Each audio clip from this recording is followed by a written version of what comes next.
जे सुनत अधाही, रस विशेष जाना तिन न। जो इस चरित्र को सुन करके अधा गया वो इस रस को समझा ही नहीं। दुनिया में जितने रस हैं उन सब रस से व्यक्ति तृप्त हो सकता है और हो जाता है, चाहे वो साहित्य के रस हो और चाहे व्यंजन के रस हो। साहित्य में जो रस है श्रृंगार, हास्य, श्रृंगार रस बड़ा मधुर है, लेकिन कितना श्रृंगार सुनोगे, कितना श्रृंगार रस का अनुभव करोगे, थक जाओगे। हास्य, हास्य रस का बड़ा सुख होता है, लेकिन कितनी देर, लगातार 2-4 घंटे हंसते रहोगे, संभव है? उससे भी तृप्ति हो जाएगी, फिर मन करेगा अब थक गए, अब कितना हंसे। साहित्य के भी रस व्यक्ति को तृप्त कर देते हैं, और व्यंजन के रस, कटु कषाय तिक्त मधुर षडरस व्यंजन, बोले उससे भी व्यक्ति तृप्त हो जाता है। बहुत बढ़िया मिठाई हो, खाते जाओ, कितना खाओगे, अंत में कहना पड़ेगा बस करो। अरे भाई बढ़िया रस है, थोड़ा और खा लो 4 रसगुल्ला। अच्छा चलो तुम कहते हो तो खा लेते हैं, लो 5 और खा लो। अरे भाई प्राण लोगे क्या?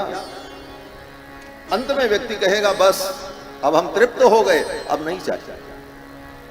दुनिया के सब रस से तृप्ति हो सकती है, एक राम रस ही ऐसा रस है जिस रस से कभी तृप्ति नहीं। ये राम रस है और इससे तृप्त कोई हो नहीं सकता। कारण बोले इससे तृप्त हो जाएगा फिर तो इसका अनादर हो जाएगा। जैसे रसगुल्ला बहुत अच्छा है, लेकिन आप जब तृप्त हो जाते हो तो उस रसगुल्ले का आप अनादर करते हो, अब नहीं चाहिए, हटाओ सामने से। अब तो देखने का भी मन नहीं कर रहा है, तो ये क्या है? बोले उस रस का अनादर हो गया। अगर राम रस से सब लोग तृप्त हो जाएं तब तो राम रस का अनादर हो जाएगा। इसलिए परमात्मा ने ऐसी व्यवस्था की है, इस रस से कभी कोई तृप्त होता ही नहीं। अतृप्तस्तम मुनिम वंदे प्राचेत स्मकल्मषम। ऐसे महर्षि वाल्मीकि की हम वंदना करते हैं जो इस रस से आज तक अतृप्त है, और अतृप्त रहना भी चाहिए। फिर भी अपनी गति और मति के अनुकूल भगवान के चरित्र को गाना चाहिए। अपने अंतःकरण को पवित्र करने के लिए इस रस का आस्वादन करना चाहिए। भगवान ही रस रूप ब्रह्म है,